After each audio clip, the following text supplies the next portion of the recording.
So good evening and welcome everyone. Today we are having a session called Understanding Child Welfare System in Ontario. We are fortunate to have a panel of very experienced child welfare professionals to deliver this session. Charles Thomas, MASWO's treasurer, is going to moderate the session. I would like to invite Charles to talk about this session and also introduce our panel for today. Charles, please. Thank you, Joji. Okay. As we all know, the land on which we are sitting is not ours. Let us begin this session by acknowledging the original owners of this land. We would like to begin by acknowledging that the land on which we gather is the traditional territory of the Bendat, the Anishinaabeg, Haudenosaunee, Métis, and the Mississauga of the Scugog, Hiawatha, and other First Nations.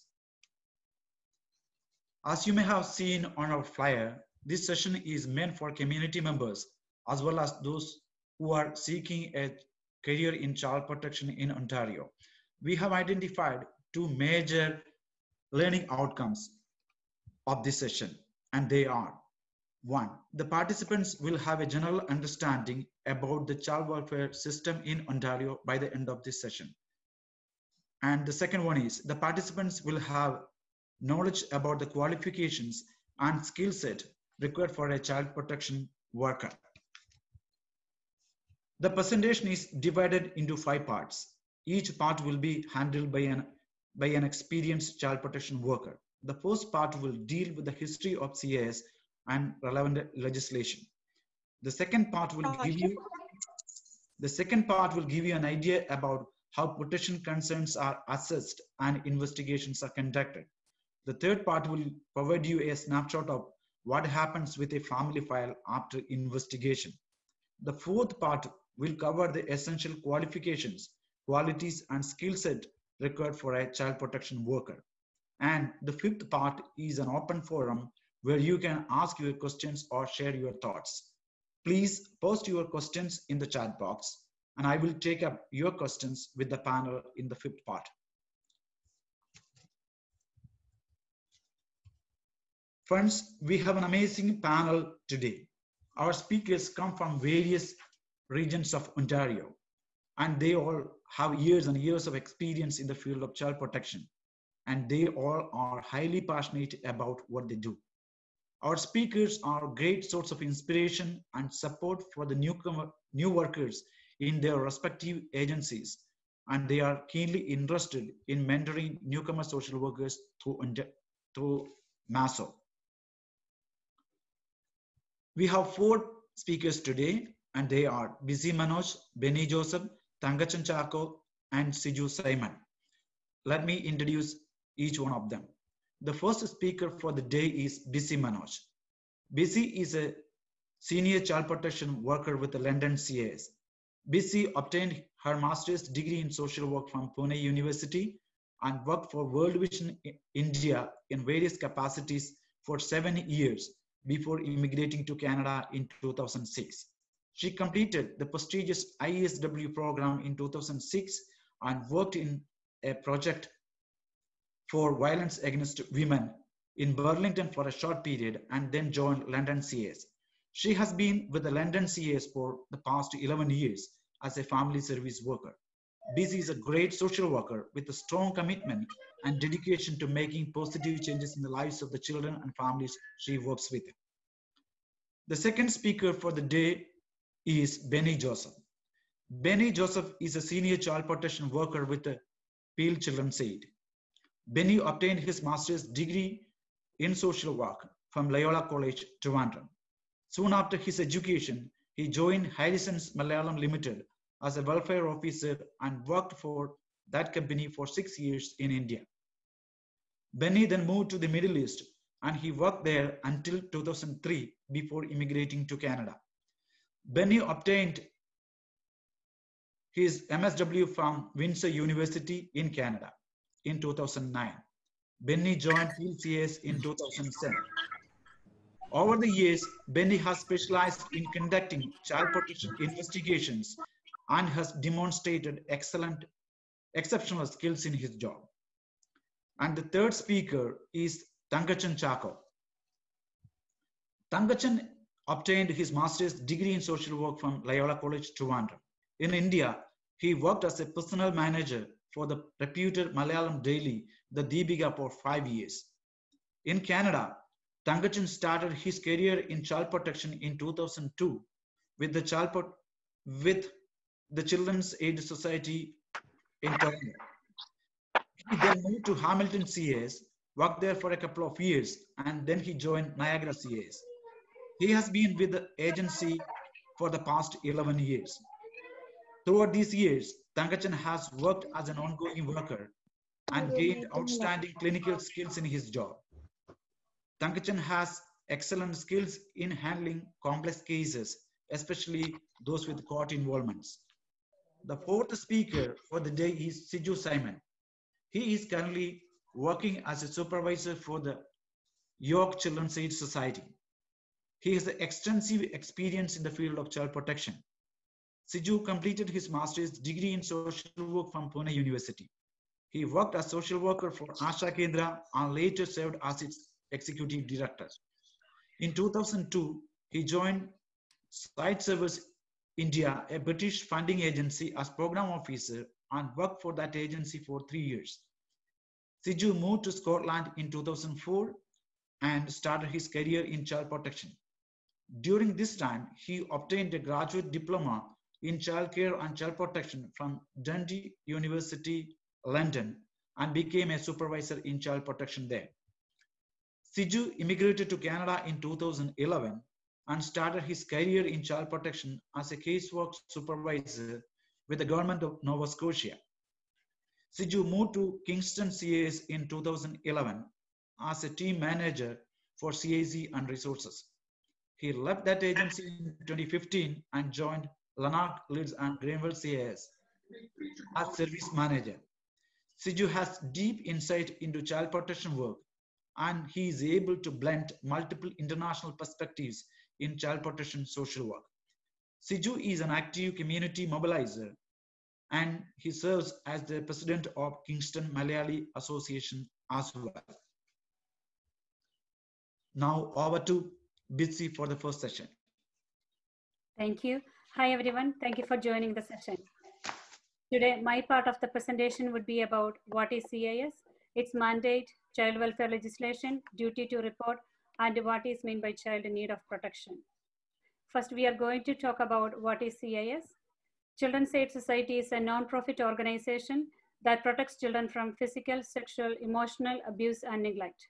Each Children's Aid Society is an independent, non-profit organization run by a board of directors elected from the local community or a First Nation operating under the Indian Act.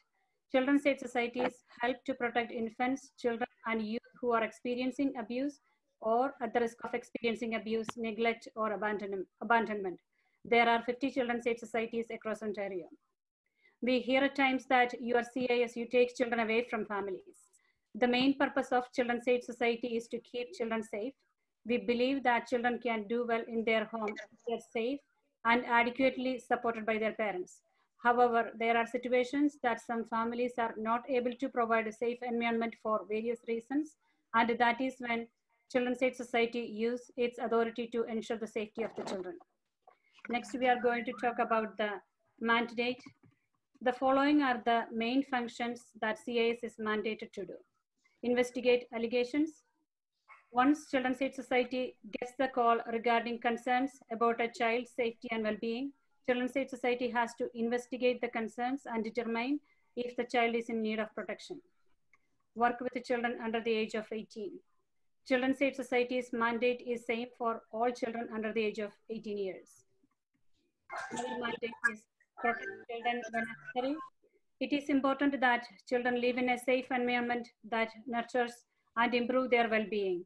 There are times that families face issues such as poverty, addiction, unemployment, mental health challenges, and inadequate housing. All of that can create added stress and complications that can affect their ability to care for their children. If the parents are unable to ensure the safety and well-being of the child for any reason, that is when CAS intervenes. Another mandate of CAS is to provide guidance, support, and other services to the families. Each family is unique. Our services are based on anti-oppressive practices and diversity, and it requires a customized response. Service provision should be based on collaborative relationship with families. Services should focus on strengthening families and building their capacity. CIS helps families to build a strong support system of their own with their extended families and professional supports, etc. Another mandate is to provide a high level of support for children in care.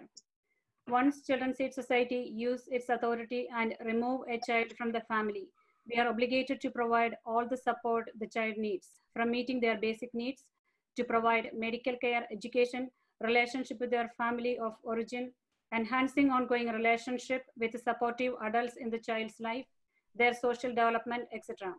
Each child is unique, and we are obligated to provide support and services based on the child's specific needs, like their race, culture, and religion. It is important to help the child to experience long-term relationships that are meaningful and lasting. Another mandate is to supervise children under court-ordered supervision.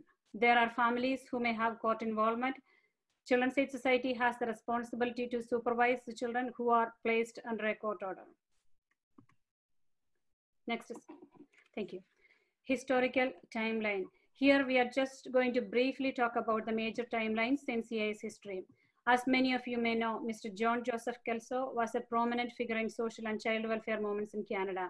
He is the founder of Toronto Humane Society. His work was focused on the prevention of cruelty to children and animals. He was appointed as the first superintendent of neglected and dependent children in Ontario and directed the establishments of Children's Aid Society throughout Ontario. In 1893, Canada's first Children's Act was passed in Parliament. In 1940, provincial government established Ontario Association of Children's Aid Society. In 1985, Child, Youth and Family Services Act was proclaimed by the government, promoting best interest, protection, and well-being of the children. In 2003, Ministry of Children, Community and Social Services, which oversee the delivery of child protection services. In 2018, new changes were made to the existing Child, Youth and Family Services Act, and one of the major changes was raising the age of protection to 18 years. Child, Youth and Family Services Act. The paramount purpose of the Act is to promote the best interest, protection, and well-being of children and youth.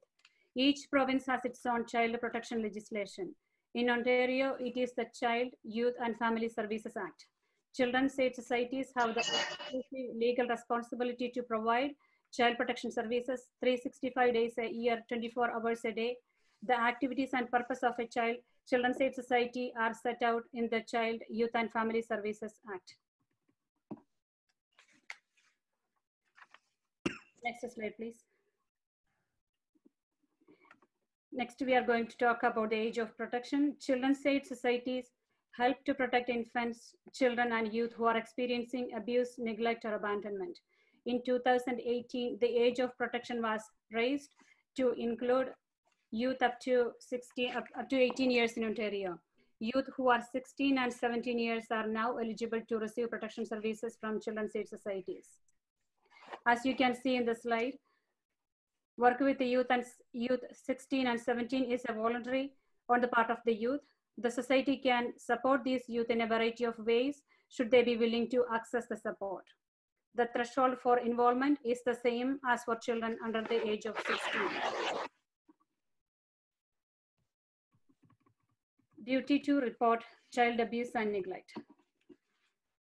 It is one of the main parts which mentioned in the Child, Youth and Family Services Act.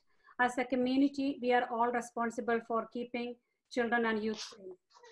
As you may also, a lot of people may be familiar with this saying that it takes a village to raise a child.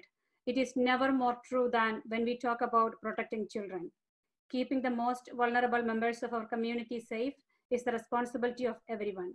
If you have any reason to believe that a child is in need of protection or is at risk of harm, make the call to Children's Aid. And in the slide, it says that if you have reasonable grounds to suspect a child is in need of help, you need to make the call. What is meant by reasonable grounds is that which refers to the information that an average person using normal and honest judgment would need in order to decide to report. You cannot rely on someone else to make the call if you are concerned. The role of the Children's Aid Societies is to assess calls made by the public using a professional and standardized process.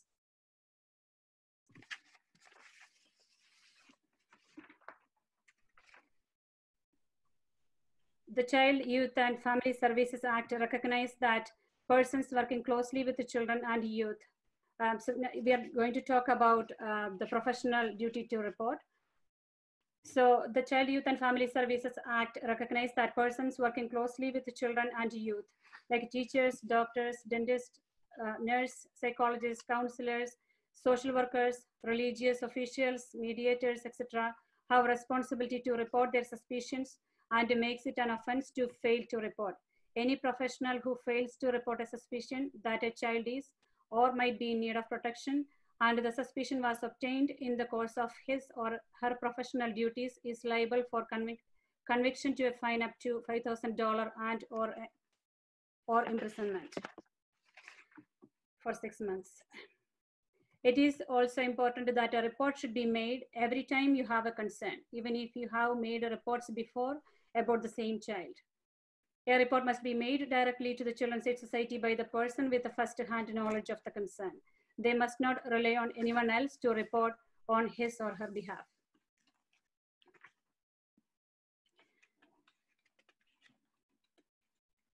What if a child or youth discloses? So when a child or youth discloses, it is important that you stay calm, listen, and reassure the child. Contact CIS as quickly as possible. Try not to interview the child as it may affect the investigation, but listen to the information they provide. If you are not sure about what to do when a child discloses information, give a call to the Children's Aid Society. Your call will be answered by a child protection worker who will listen carefully and ask questions about what you have seen and heard.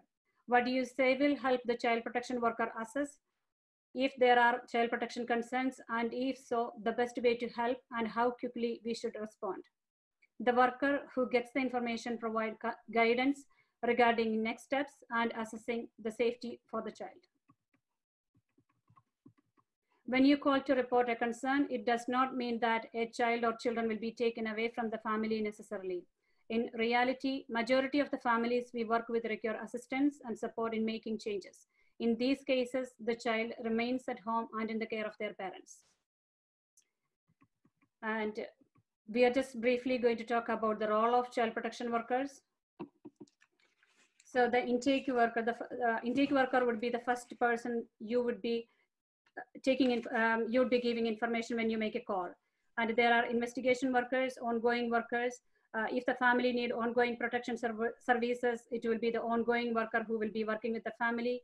And there is child and care worker. If the child have brought into care of the society, then the child and care worker works specifically with the child. And there are kinship workers. If there are situations that the parents are unable to care for the child for any reason, then we made all efforts to find in terms of placing the child within the extended family, like grandparents, aunts, uncles, or like friends, family friends. And in those situations, there are kinship support workers who are basically providing support to the kin home.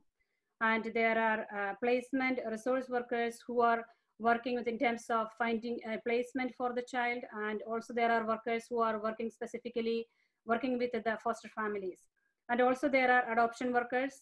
It is very important when a child is in the care of the society, it is very important to decide in terms of the permanency of the child. And the adoption workers, their main responsibility is to find a permanent home for the child. A child is in need of protection. Here I just want to mention very briefly about the child welfare and child protection, because we often hear about child welfare, child protection. So child welfare is a term used to describe a set of both government and private services designated to protect children and encourage family stability. That would include general prevention services like health, education, recreation, family support, and treatment services. Child protection is specific services for children in need of protection from abuse and neglect. When we talk about a child in need of protection, a child means a person who is under 18 years of age.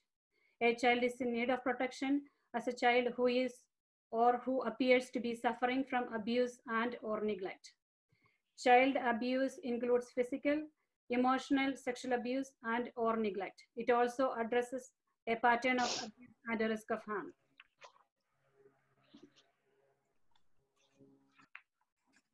Physical abuse. When we talk about physical abuse, it is using deliberate physical force or action by a parent or caregiver, which results or could result in injury to a child. It can include bruising, cuts, punching, slapping, shaking, burning, biting, or throwing a child. Neglect. Caregiver fails to provide basic needs such as adequate food, sleep, safety, education, clothing, or medical treatment, leaving a child alone or failing to provide adequate supervision. Emotional abuse. It's a pattern of behavior that harms a child's emotional development and sense of self-worth, like calling the child inappropriate names, or it can be a child being exposed to the violence in the home, etc. Those children can be very anxious, withdrawn, self-destructive, aggressive behavior, delayed development, etc., which can be a result of emotional harm. And next we are going to talk about the eligibility spectrum. When Children's Aid Society receives a call regarding concerns about a child's safety, it is the eligibility spectrum that helps the staff to make consistent and accurate decisions about eligibility for service at the time of referral. There are different sections under the eligibility spectrum, which are physical or sexual harm by commission, that includes physical force and or maltreatment, cruel or inappropriate punishment, abusive sexual activity, threat of harm, or child fatality as a result of an act or action by a caregiver. Harm by omission or neglect. That includes inadequate supervision, neglect of child's basic physical needs, caregiver response to child's mental, emotional and development condition, caregiver response to child under 12 years of age who has committed a serious act. Emotional harm, that includes child's exposure to adult conflict, exposure to partner violence, caregiver response to child's emotional harm or risk of emotional harm. Abandonment or separation, caregiver, child conflict, and or abandon the child. The child has been abandoned or is at risk of being separated from the caregiver as a result of intentional or unintentional actions of the caregiver. Caregiver capacity, that includes caregiver has a history of abusing, neglecting, exploiting a child, caregiver inability to protect, caregiver with a problem and or limited caregiving skills. And a couple of examples could be the parent or caregiver's addiction issues, mental health issues, etc. And each of these 5 sections are then divided into 4 levels of severity, like extreme, moderate, minimal, or not severe. And the response time would vary based on that. If there is a situation that there are immediate concerns about the safety of a child, society has to intervene quickly within 12 hours. And there are situations that the responding times does not have to be right away. So the eligibility spectrum talks about like how the responding time in terms of when society get involved with the family. Child protection standards and tools. Child protection standards set out requirements which are relevant to all the phases of child protection services, from the receipt of the referral to the closure of case. The Ontario Child Protection Tools provide a set of required instruments designed to assist the child protection workers in their assessment and screening of situations in which a child is alleged to be in need of protection. Thank you. Thank you very much, Bessie. Now over to Benny Joseph. Thank you, Bessie, and welcome everyone for this presentation. So before I start explaining the various steps involved in a child protection involvement, I am going to give a case scenario that we will be referring in this presentation. Next slide, Charles. Yeah. The teacher who wishes to remain anonymous called to report some information that was shared with her today by the 11-year-old student, John. John is not the real name. John researched with his parents. The teacher indicated that the student had completed a maths test today and did not do well. The child came to the teacher and started to cry, saying that his father told him that if he did not do well, tonight he will beat him. The caller tried to get more information about this, and the child told to her that yesterday his father hit him with a belt, leaving a bruise on his leg. The child showed a mark on his leg, and it appeared to be a belt mark. The child also disclosed to his teacher that his father drinks a lot, and his parents always fight. That makes him sad.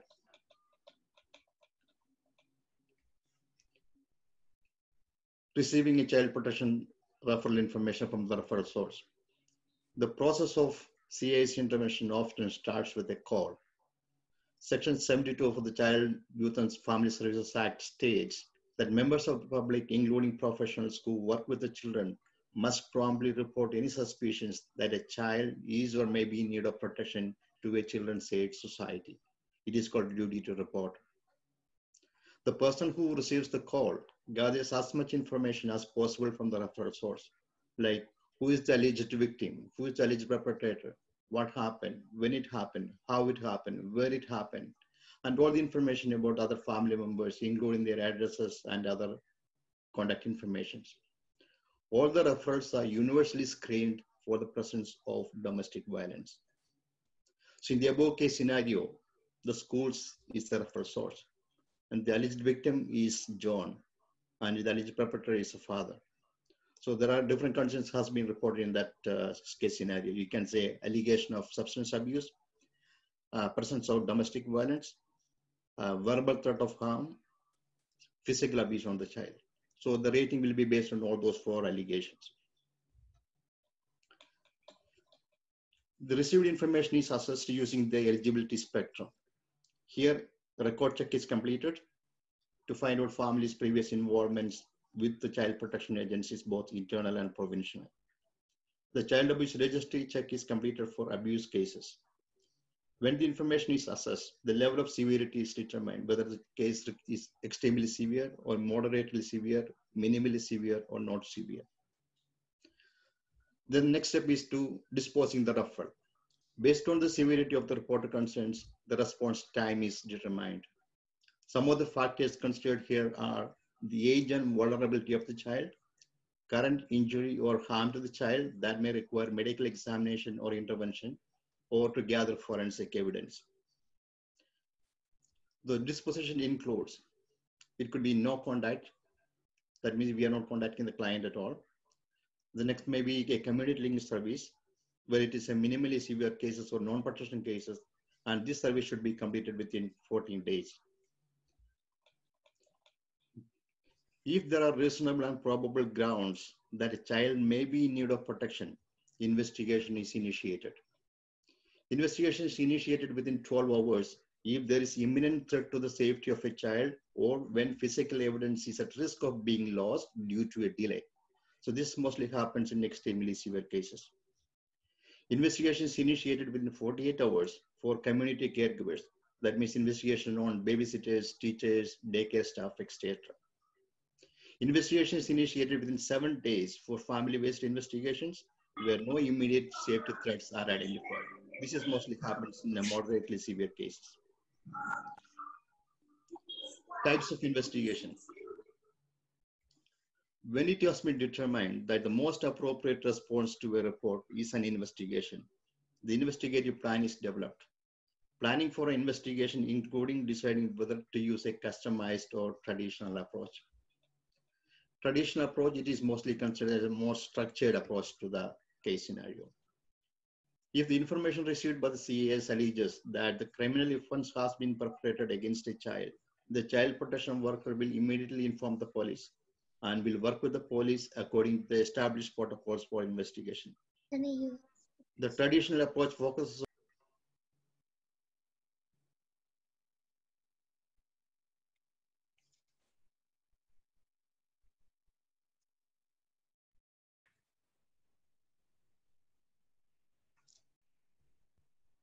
their assistant in doing the complete assessment of the situation. So in the above case scenario, if I got to say that the child, John, has an injury alleged to be caused by his father. So it is considered as a severe cases. So we will be doing a joint investigation with the police. Some of the steps that are involved here in this investigation phase. Face-to-face contact with the child alleged to be the victim, and interview using methods consistent with the child's developmental stage and ability to communicate. Interviews of other children are being cared in the home are also interviewed. Interview of children's non-abusing caregiver. Direct observation of the child's living situation. Interview of the alleged perpetrator of the maltreatment by the CAs and or by the police as appropriate. Interviewing the child who is the subject of the referral inside or outside of the child's home with or without parents or caregivers' knowledge or consent depends on the circumstances. If the parent or primary caregiver is alleged abuser, they are generally not contacted prior to the interviews. The location of the interview is based on the CA's protocols with the local police department. It could be either school or police station, etc. Sometimes we may have to visit the family on an announced basis because we are not able to meet with the family or contact, or because of the situation. In a customized approach, it is for moderately or less severe cases. A more customized or collaborative approach is resorted. It is more flexible and individualized. Here the family is contacted and visit is scheduled based on the family's availability. Here also all the other steps of interviewing techniques are used, especially that is used in the traditional approach. That may we meet with or interview the alleged victim and do interview them privately, interview or observe the other children that are cared in the home, direct observation of the child's living situation through home visits, interviewing the parents individually, gathering evidence from collaterals and interviewing the witnesses. And all these steps we always consult with the supervisor. We also have a supervisor consult always. Next step, Charles. The other one. Safety assessment. Safety assessment is a process used to determine the level of immediate danger to a child. A safety assessment conducted with the family will indicate whether a child is safe at the time of the assessment based on the worker's direct observation of the family conditions, behaviors, attitudes, emotions, or situation. Based on the available information at the time of the assessment, it has been determined whether the child is safe with intervention, or unsafe. Safe means no immediate threat of harm. The child remains in the home. Safe with intervention. If there is imminent danger of harm to a child, the process considers what kind of interventions are needed to mitigate the threat to the child. A safety plan is developed to resolve the identified safety threats. Some of the interventions could be the direct intervention by the worker, or use of extended family members or neighbors, or non-offending parent protect the child from the abuser, or the non-offending parent move out from the home with the child, or if the alleged perpetrator leaves the house, or take legal action against the perpetrator, or the family places child in a voluntary agreement to the society's care. And if none of these interventions are sufficiently, are not mitigating the threats that are identified, then we consider the child is unsafe and the child is removed to a place of safety. The next step is risk assessment. Risk assessment is an estimation of likelihood of future child maltreatment due to the family characteristics, behaviors, functioning, and or environmental conditions. It could be rated low to high. Verification of child protection concerns. The child protection concerns may be verified, not verified, or inconclusive. The verification decision is made on the basis of a balance of probabilities. Whether the evidence gathered is reviewed, is credible and persuasive. A credible evidence is considered persuasive when the weight of evidence supports a clear conclusion that either the originally alleged or the new child protection concerns have not occurred or are not present, or that originally alleged or new protection concerns have occurred or are present. The final step in an investigation is concluding the investigation. It should be happening within 45 days. And if it is extended, it will be done within 60 days without community link. And if it is determined that the child is in need of protection, that means the child is in need of protection, there are safety concerns, the case is transferred to the ongoing protection services. Thank you. So thank you very much, Benny Joseph. Now I request Thangachan to talk about ongoing services. Good evening, everyone. Hope everyone is doing great tonight. Now, John's file is ready to transfer to the ongoing services, and Benny wants to give that file to me. Imagine Benny is transferring that file to me. I'm going to present in such a way that this file is going to transfer from Benny to me, and I'm going to close the file. So next slide, please. So at this time, the file can be either voluntary involvement. That means Benny discussed with the child protection concerns to John's parent, and they are willing to work with the society. And there is another form, voluntary service agreement.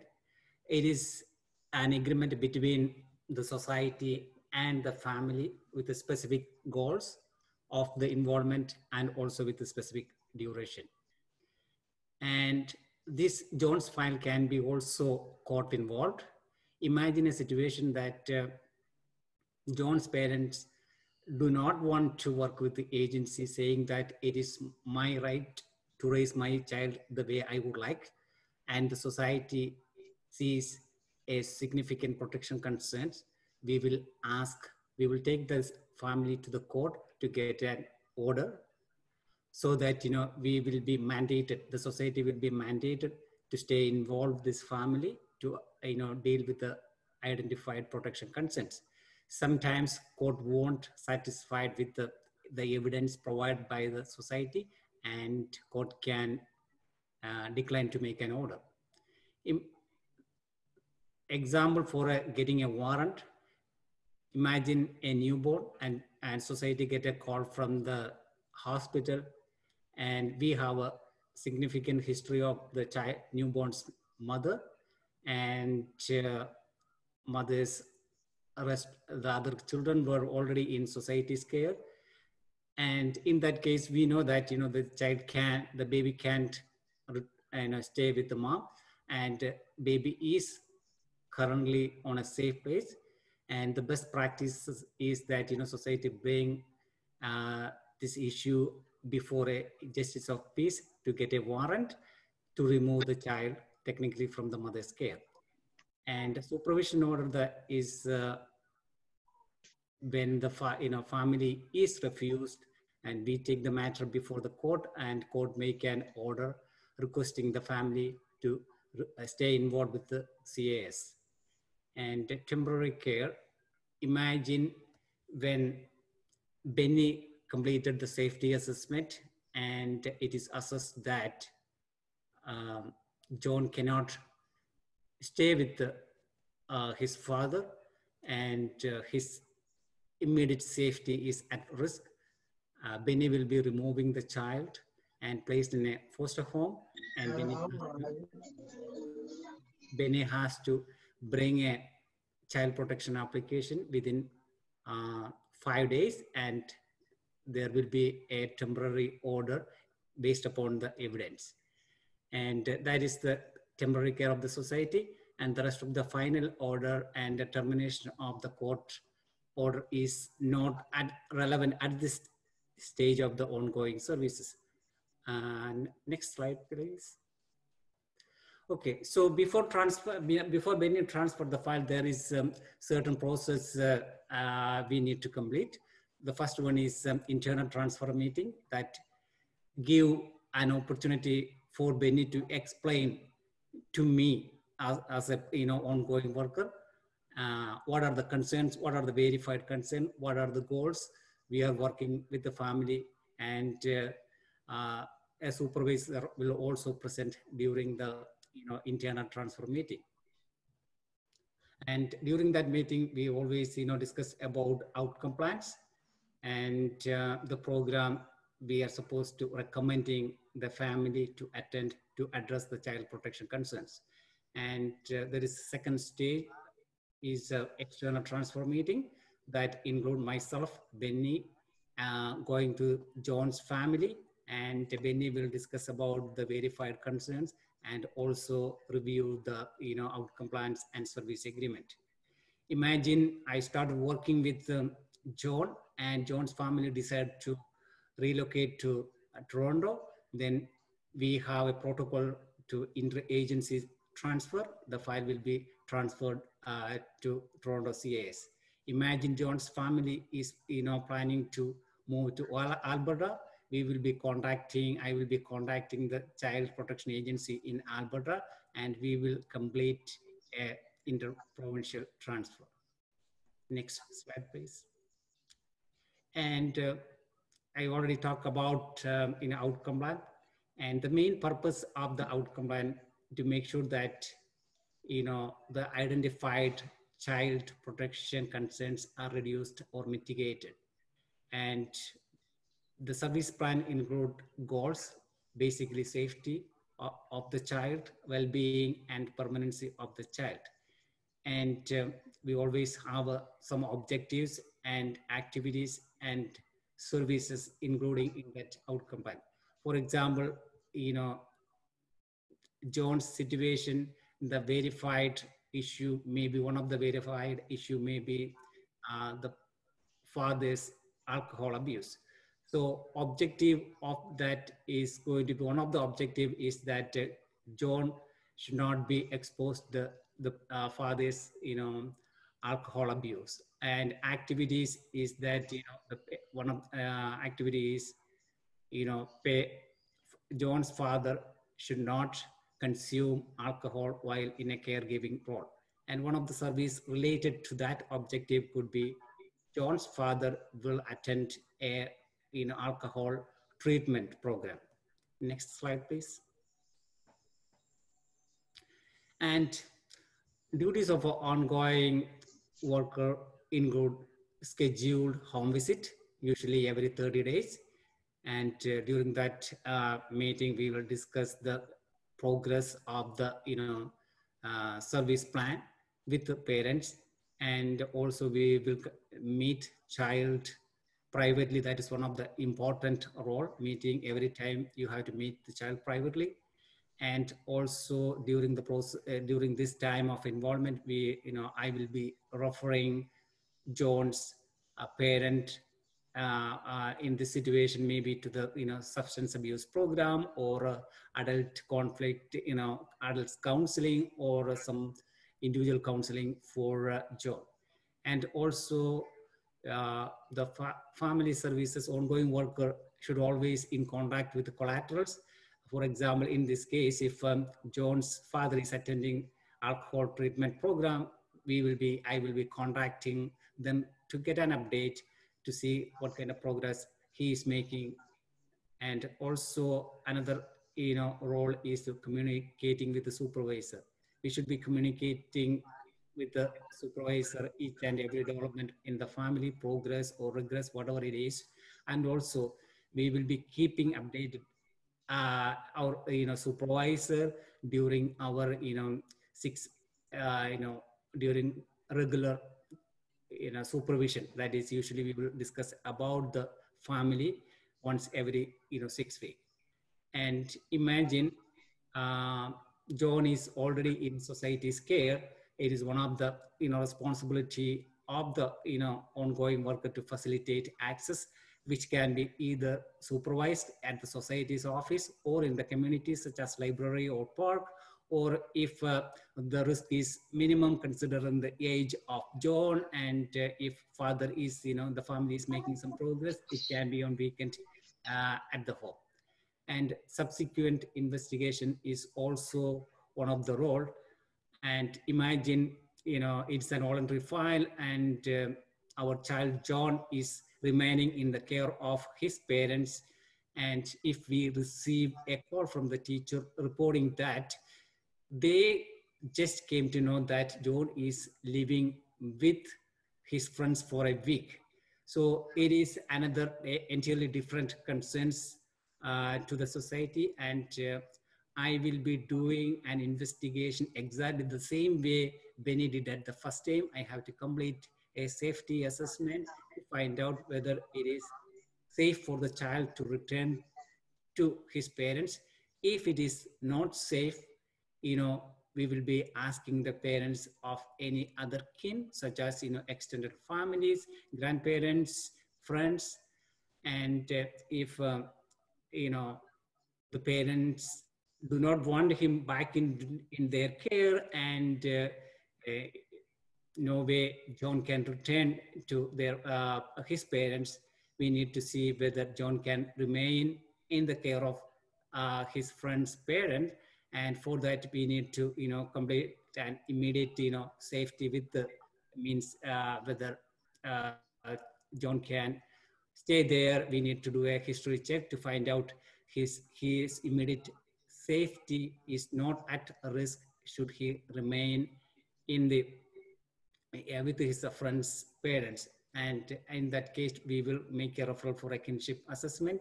And this can be done either by a family services worker or by the kinship worker. And in this scenario, if there is no other family friends identified, we have to remove the child, and we need to place him in a foster home, and there is a little bit process. All these things will always happen with a consultation with your supervisor, with the support from your supervisor, and also sometimes your teammates. And if child has to remove at that stage, family services worker will be preparing the court document and also attending the court dates. And another important role is that we should be always making case notes, and whatever, if you are just making an attempt to contact a collateral family, it should be recorded in the system. If whatever the best things do the family, if it is not in the record, that means you haven't done. So it is one of the very important role to make sure that you case note everything. And also recording, we have to review the file, ongoing file, every 6 months to find out whether the family needs society's ongoing involvement or the file can be closed. The decision making, so it sounds like that everything is coming on to your shoulder and you are the one who makes all the critical decision. No, you will always get the support from your supervisor, and almost every decision is made in consultation with your supervisor. Next slide, please. So when can we close the file?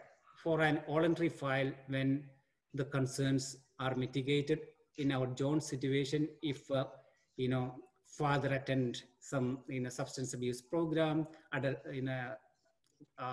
John's parents attend some counseling to address the adult conflict in the home, and John is not reporting any kind of physical disciplining for the last 6 months, the file can obviously close at that time. And if John is already in society's care and the parents attended with the service plan and the protection concerns are addressed or minimized, child can return and the file can close. And imagine John is placed with his uncle, and there is no progress with the family, and John's parents are okay with consenting John to remain with his uncle, and John's uncle is ready to get a custody of the John through the CLRA court, and at that time we can also close the file. And extended care of and adoption is, imagine the situation that John is in care and we worked with the family for a couple of maybe 1 year or 2 years, and there is no significant progress, and we made an assessment that John cannot return to his parents, and at that time we will amend the application to the court, making John as society's extended care. That means John's all the parental rights are removed from his parents, and the society is going to act as a parent. And adoption is that, if considering the age, and if young age maybe 5 or 6, less than 5 or 6 or under 10, most likely adoption is an option. Teenagers, usually it is not something we actively pursue, because most likely the teenager would like to keep contact with their bio parents, and they just need to remain in the society's care. And time frame, it can be couple of months to couple of years. So that is pretty much all about ongoing services. And thank you so very much for listening to me, and welcome to the world of child protection, and especially to the easy area of family services. Thank you. So thank you very much. Now over to Siju Simon. Hello, good evening. After learning about the process, functions, and the roles within the child protection work, this section we are going to discuss the key skills, qualifications, and requirements for a child protection worker. What are the requirements and basic qualifications required to become a child protection worker? Is it a regulated profession in Ontario?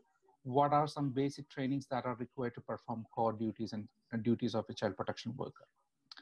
Although child protection is a regulated profession in other provinces in Canada and all around the world, in Ontario, it is still not considered as a regulated profession. And therefore, if you are applying for a job, the registration with OCSW, SSW is not a requirement for this job. The basic qualification required to apply for the child protection, the position of a child protection job, is an undergraduate degree, preferably in social work. However, applicants with other qualifications may also be considered if they had previous work experience in similar areas. In Ontario, all new protection workers joining the sector are expected to complete a new worker training series offered by Ontario Association of Children Trade Society. Since 2016, these training sessions are made mandatory for workers to obtain the status of an authorized worker. This process can take approximately 6 to 8 months. And during this period, new workers are expected to work only under the supervision of a mentor. Joint forensic investigation training is another important training that will provide new protection workers with adequate skills to conduct forensic interviews jointly with the police.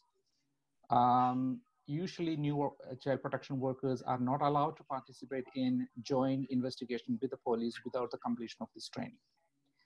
Safe assessment is another specific training required for workers involved with us in assessing individuals and families interested in fostering and or adopting children through CAS.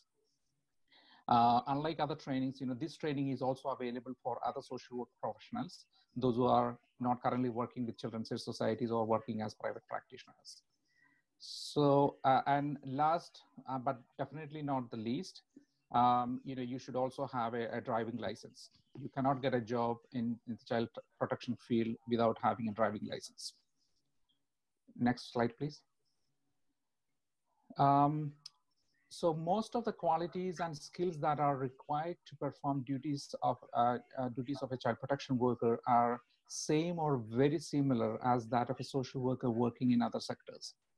However, there are some fundamental differences between child protection sector and other social work sectors. Therefore, understanding this context that sets the child protection work environment is important for one to understand the application of these key skills in child protection. So child protection work is statutory and mandated through a legislation. Therefore, unlike a health sector or any other service agencies where clients go to the professionals or the practitioner for services, in child protection, it is the other way around, and where the practitioner goes to the client to offer services. Therefore, often it becomes a requirement for the family to work with the child protection services without having a request from their side. It is the services, and especially if the services are deemed to be in the child's best interest, we can enforce the services. So it is not always easy for the families to separate their best interest from their children's best interest, their best interest from their children's best interest. And therefore, they don't always welcome our services. So in such situations, to ensure the safety of a child, A child protection worker may need to seek a legal order to motivate or sometimes even to force the family to engage with the child protection services. So that means our services are not always voluntary, and our services can be intrusive too.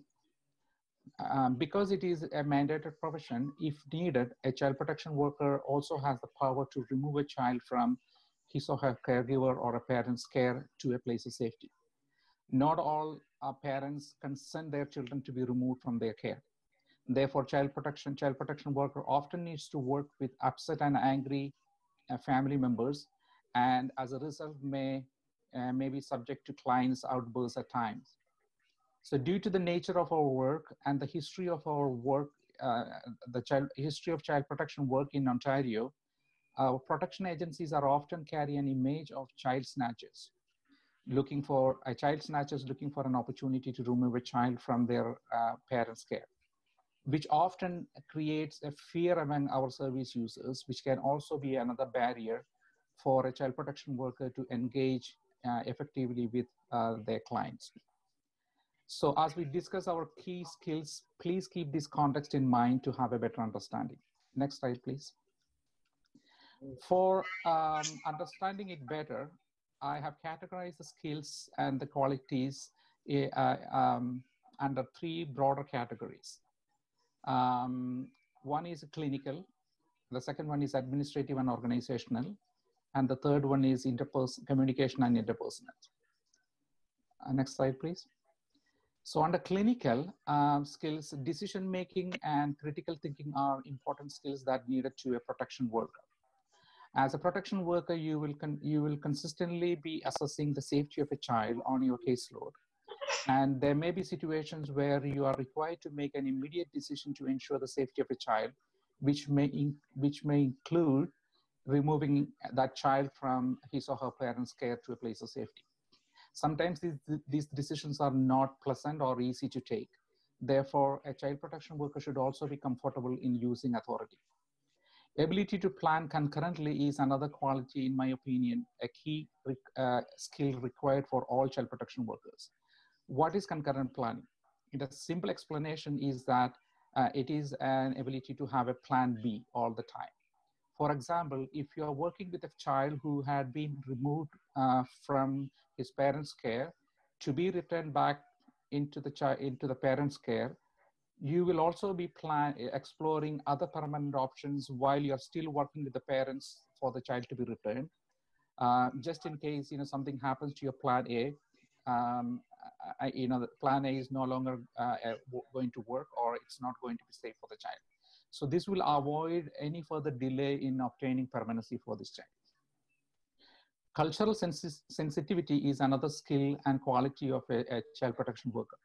Although a child protection worker uses the same lens of assessment all the time, understanding of culture, values, and beliefs of a family or a community are important factors to be considered while making an accurate and culturally appropriate assessment.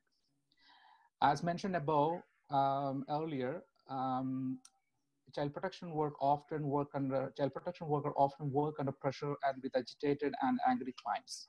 Therefore, it is also important for a child protection worker to have a better coping strategies and good work-life balance. Otherwise, it is easy for someone in this field to get burnout. The other skills mentioned under these sections are pretty self-explanatory, and in the interest of time, I'm not going to get into the details. Next slide, please.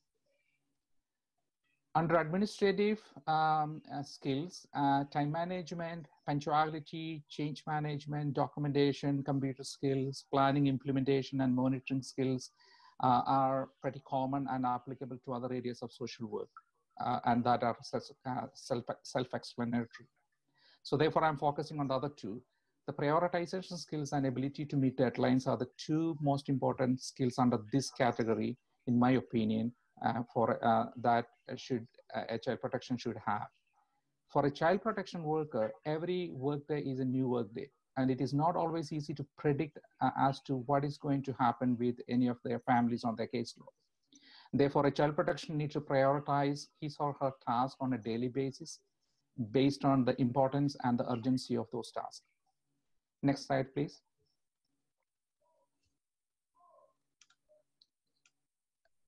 communication and interpersonal skills. Next slide, please. I have some problem with my slides. Oh my God. Child protection work is a teamwork. Therefore, same as in any other social sector jobs, developing and maintaining good working relationship with colleagues, clients, and with the supervisors is very important for a child protection worker. A child protection worker often needs to act as an advocate for his or her clients. Therefore, persuasion, advocacy, negotiation, networking skills are also important. As explained before, a child protection worker often required to work with agitated and angry clients. Therefore, problem solving, de-escalation skills, and ability to tolerate high conflict persons and situations are also important skills. One thing we need to remember is that, in children's aid societies, we don't always have the policy of, zero tolerance policy. It doesn't apply all the time. Next slide, please. Despite all the challenges, as I have already mentioned, the child protection field or the child protection work is also a very rewarding profession. This is a profession that allows you to make a difference in a child's life. A child protection worker does not work in isolation. Workers have support from their supervisors, their colleagues, and other team members, and other support services within the agency. If you are a new child protection worker, you will not be assigned any complex files or cases before completing your new worker training. So don't worry if you are a person coming to the field, don't feel like as soon as you're joining, you will be getting all the new all the complicated files. No, you will have the opportunity to train yourself first before accepting or assigned any of those files. Decisions are always taken in consultation with supervisors, and agency legal team is there to support if in relation to any legal matters. Child protection has more job opportunities than many other social work sectors. And also, if you are an experienced child protection worker, there are many opportunities nationally and internationally that you can apply to. There are also opportunities for career progression if you're already working in the field. The sector also allows the workers to have flexible working hours and provide competitive salary and benefit package. So I want to end this presentation with this statement. Based on my child protection and other social work experiences in 3 different countries, I can confidently say that if you are a qualified, a trained social worker from India or from any other country, you already have the transferable skills that is required to work as a child protection worker in Ontario. So in short, if you are a person passionate about making a difference in a child's life, if you are a person resilient, proactive, positive, and outcome focused, and if you are predictive in unpredictable situations, and if you are someone who believes in people's ability to change, and the next one I'm going to say is optional, and if you are addicted to coffee, just knowing that most of the social workers are addicted to coffee. If this you matches with these statements, child protection may be a career option for you. Thank you. So thank you very much, the speakers. The presentations are over now. Now is the time for question and answers. So in one of our notifications in the past, we had requested our members to send their questions in advance for us to ease the knowledge sharing. And we received almost 20 questions. We don't have time to discuss all those questions at this time. And we have identified 3 important questions for this panel to answer today. And we are working on a different method to address all other questions later. At the same time, we will be addressing the questions posted in the chat box as well. So the first question is... Please turn on your camera, Charles. Oh, sorry. Does the law allow me to physically discipline, beat, hit, spank, etc. children in Canada? Does the law allow me to physically discipline children in Canada? I request Benny Joseph to address this question. Yeah, first of all, thank you for the question. So it may many of us or many parents might be wondering, is it allowed or not allowed in this country? So first of all, Children's Aid Society does not recommend or support physical punishment of children as a discipline technique. But at the same time, the Criminal Code of Canada, Section 33 says that parents are permitted to use reasonable force to discipline their children. But also the court says, the court statement says there are some other information added with that statement. Parents and caregivers can only use corrective force or physical punishment that is minor or transitory and trifling in nature. For example, spanking or slapping a child hard enough that it leaves a mark or bruise would not be considered transitory or trifling and would not be reasonable. Teachers cannot use force for physical punishment under any circumstances. The teachers may be permitted to use reasonable force towards a child in appropriate circumstances, such as to remove a child from a classroom.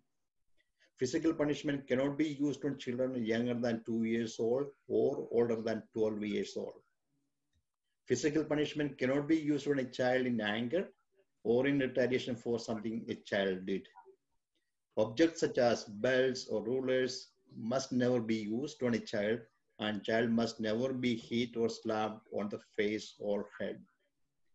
Any use of force on a child cannot be degrading, inhuman, or result in harm or prospect of harm. Physical punishment cannot be used on a child who is incapable of learning from the situation because of a disability or some other factor. The seriousness of child's misbehavior is not relevant to deciding whether the force used was reasonable. The force used must be minor, no matter what the child did. So that is what the law says. So again, I'm saying Children's Aid Society doesn't recommend, we not agree with the physical discipline. We always encourage the parents use positive discipline methods. So thank you very much, Benny Joseph. This is another concern shared by our community members. Can you explain the circumstances in which a CAS worker can remove a child from the family and how often this happens? I request Siju Simon to answer this question. Okay, before answering that question, again, as I mentioned earlier, this is an image of a child, of Children's Aid Societies. People feel like, this is something we do on a daily basis, that this is our job and we are looking for an opportunity to remove a child. No, that's not the case. This is the last thing we do. And I can categorically state that, child protection workers or Children's Aid Societies, we are not child snatchers, and removing a child from his or her parents or caregiver, from the caregiver to a place of safety will only happen when there are no other option to keep that child safe.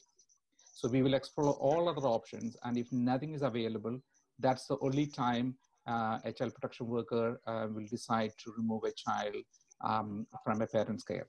And most of the time, if it is possible, wherever it is possible, we will obtain a warrant from the court before removing the child. So one good example I can give is that, for example, if we receive a report from a public that, a toddler is wandering on the street, and then someone attended the home, they found that the parents were in an intoxicated state and they didn't know what they're doing. They were sort of unconscious state, and there was no other family member or no other community member who could take care of this child. So this is a good example where, then the agency will decide to take that child to take into agency's care, as there are no other option to keep this child safe. So thank you very much. And another question is, what is considered as a safe living environment? What do protection workers look for in a home visit? I request Bissy to answer this question.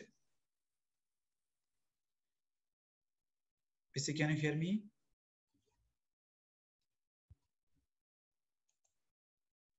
Hello? Yeah, thank you.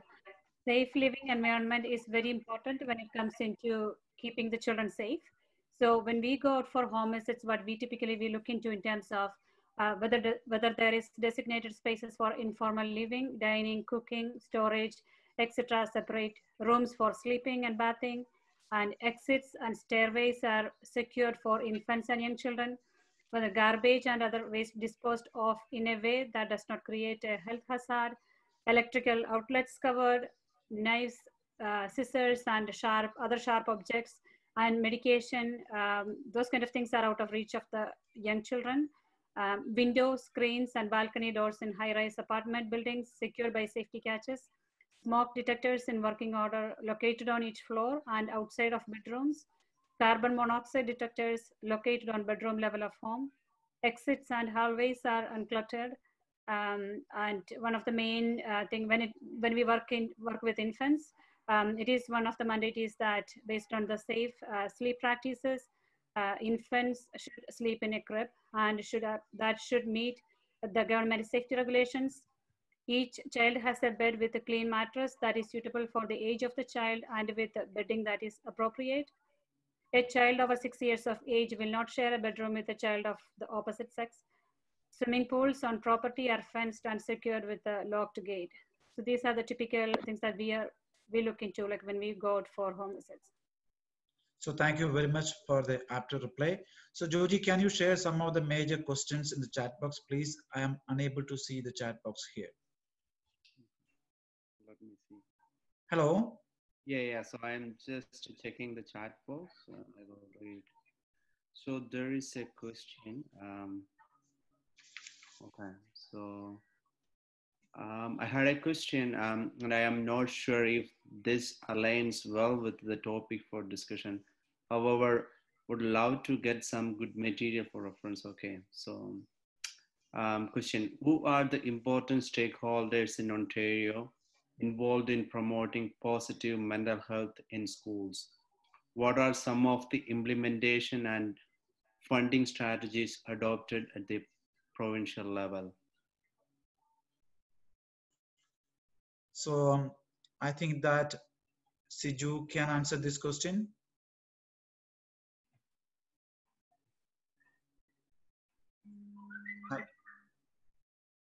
Hello. Yeah. I don't know. I'll be. This is very connected to today's topic, but my understanding is that there are different agencies in different areas that like mental health agencies, like children's mental health agencies and community mental health agencies, supporting children to promote their mental health and well-being. However, there are situations where the child protection agencies get referrals where there are concerns about the parents' ability to address mental health concerns of children. That's the only time when the child protection agencies open such files and work with the parents and other collateral agencies in the community to support this, the family and the child to have appropriate supports there in place so that the mental health concerns can be addressed in an appropriate way. So thank you very much. Georgie, do we have any other question there? Yes, there is another question from A.B. Thomas. So I come across a situation where an individual's kids were allowed to live with his mother-in-law in a different country. How CAS ensure the safety of kids sent to another country? So what about Siju, Simon, can you answer this question as well? Okay, so this is an often, we misunderstand the role of a child protection worker or the child protection children's societies. There are different reasons why children are sent to a different country. It can be part of the culture, and I can talk about my own children, live with their grandmother for some time, when we were here. So that itself is not a child protection issue, because we need to look at, okay, what is a child protection issue for the children to be with grandmother? And also that's a decision made by the parents. And if it is part of the custody, the children's aid societies or child protection sector, they don't have any role to play there. However, if there are protection concerns, for example, children are not fed properly, or it was against the wish of another parent, if the children were taken away from them out of the country, then the parents can approach or address this issue legally. They can connect with their lawyers, and then legally they can deal with that. So if the child is not here, we don't have any mandate. We don't have any mandate to get into that issue.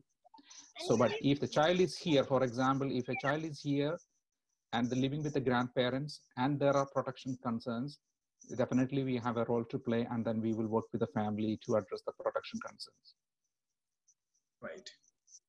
Yeah, we have other experts participating here, so they can also jump in and make comments. Thank you, Prasad. So next question. So from Sujit. Parents want to go back to India. Child was born and raised here and is not willing to settle in India. She is a high school student. She decided to move in with her friend's house. Can the parents contact CAs? So I request Benny Joseph to answer this question, and others can also contribute. Can you hear me, Benny? Yeah. So the situation here is the child does not want to go with the parents. That is an issue of parenting conflict. So the parents definitely can contact Children's Aid Society, and they'll be able to work with the family to see what we can support in addressing those issues. But what is the age of the child here? She's a 15, right? High school student, yeah. High school student, okay. If it is 16 to 18, so it is up to the child to decide what needs to happen. Okay. So next question is from Jilu. Can I volunteer on weekends with the CAS for gaining experience? If so, how? Bitsi, can you answer this question, please? Or Tangachan can answer this question.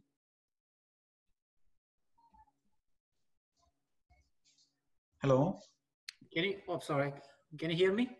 Yes, please. To get first-hand knowledge through volunteering, sometimes it is hard because of the confidentiality issue. We work with the families, and we have strict confidential, rules regulating our involvement and volunteering. So sometimes we may have some opportunities like providing some volunteering option, but it is not in first-hand information, first-hand areas of protection services. So for example, just cleaning the toy or driving, voluntary driving, things like that, not into the area of protection itself. If you can, Siju, can you jump in if that is the case or that's not the case? I think it changes with agency to agency. Like, there are different agencies got different approaches. Like, in Kingston, they have volunteer opportunity for students during the summertime. And most of the agencies, they have the opportunities for volunteers, and I believe, it is advertised through their website, and they need to apply as and when it is published. And adding to what both of them said, if you're coming to Children's Aid as a placement student, you may be getting first-hand information about CS work. But if you are working as a volunteer, you may not be able to get first-hand information, and you may not be assigned with any cases as well. Okay, and just again, adding on to that, there are also volunteering opportunities like, you can be a volunteer driver, many agencies, they have an opportunity to, that they're looking for volunteers to drive children or, sometimes even families to meet with their children for their access visits. So there are opportunities for that. And there are also, some agencies, they have it's sort of a partially paid, but, some agencies call it as a volunteers, as our case says, as to supervise access and between the parents and their children. Do we have more time, Charles? I think that we have more time. Okay, so next question is from Varghese. In the presentation, it was mentioned child versus parents. Is it the scenario always, or is it much broader? Siju, can you answer this question? What does he mean by that? I believe maybe, I mentioned about child's best interest versus the family's best interest. So that, I don't know, that may be the point the person who asked the questions is asking. So the point I was trying to make was that, when we talk about the child's best interest, it is sometimes a very difficult concept for the families to understand. For example, the first question that was asked about the punishment. So, we get a lot of cases where the families, because it is part of their culture or and the habit, the many families, they punish their children sometimes, using a stick or, some belt or something like that, which they don't consider it as a child abuse. So they feel like, we are doing it to discipline the child, that is in the child's best interest. So they consider it as a good thing to do. But then in reality, or with the legislation or the practice here in Ontario, it is not in the child's best interest. We consider it as so when a child protection worker try to address this issue, we will take it from a point of view that, whatever is happening is not in the child's best interest. However, from the parents' point of view, they may think that, it is in the child's best interest and it is in the family's best interest. So for whatever reasons, we remove a child from parents' care. It is very difficult. The parents always argue and disagree with the agencies that, they don't think, that would be in the child's best interest. And they always believe that in the family's best interest, you should not be removing the child. So, so that's a sort of an ongoing, it can be an ongoing conflict, while working with any family. And then that's an ongoing challenge to explain and make the family understand the reasons why some of the steps that as a child protection worker you will be taking while working with that family. So Georgie, we have 4 more minutes. Do we have any other questions? Yeah. Okay, so next one is a generic question, I think. Could you please say what are the main factors to keep in mind to find a social work job? Main factors to keep in mind, right? Yeah, to find a social work job. It's more of a generic question rather than child welfare. Or... Not child welfare in particular. I think that Siju has answered that question. Siju has covered most of the. Okay, so in his presentation. Yeah, so we can answer this question later. I think they can. The person can email to MASWO@gmail, and we would be able to respond to them.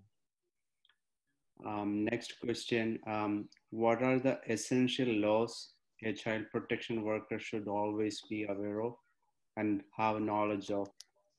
Also, does the laws keep changing? What are the ministry rules and regulations, if so?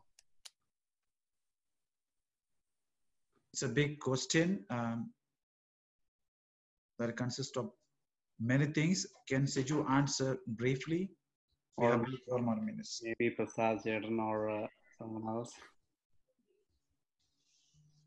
I mean, I can generally say that, no child protection worker is expected to by heart the legislation. So if you ask any of us, like, none of us know the legislation word by word. But then what you should know is that you should have the capacity, or you should have the ability to know where you can find answers from if you don't know the answers.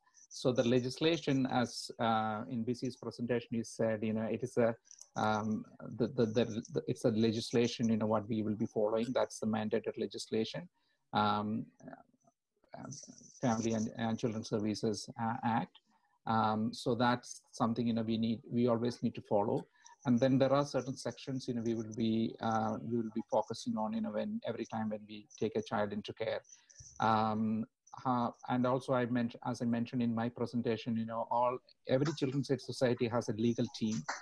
So every time you take a child into care, or you need to legally involved with the family, there are supports available for you, and they will keep you straight, and they will keep you right, and they will help you in terms of completing your affidavits, and then keep everything to give a legal color to your work, and then help you in terms of if you are called to the court as a witness, or for cross-examination, or for a trial, they will support, the legal team will support you to prepare for that. So thank you very much. Georgie, we have only 1 more minute. Okay, so this question is, I think, very relevant. So it's from Anita. Could you please describe the involvement of children and parents in the whole process, and especially the decision making?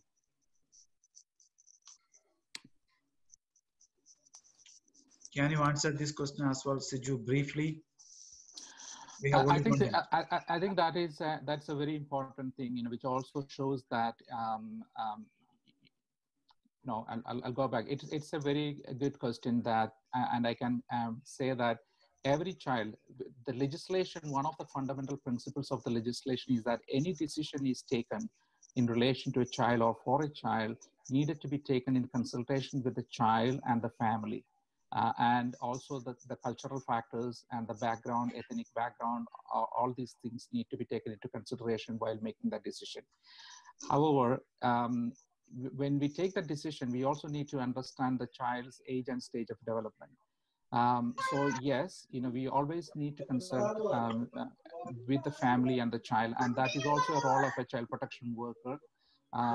When they are visiting a child on a monthly basis, there is an expectation that you need to have a private visit with the child to gather the child's views, and then take that into consideration while we are making our plans for the child, and also making any clinical decisions in relation to that child.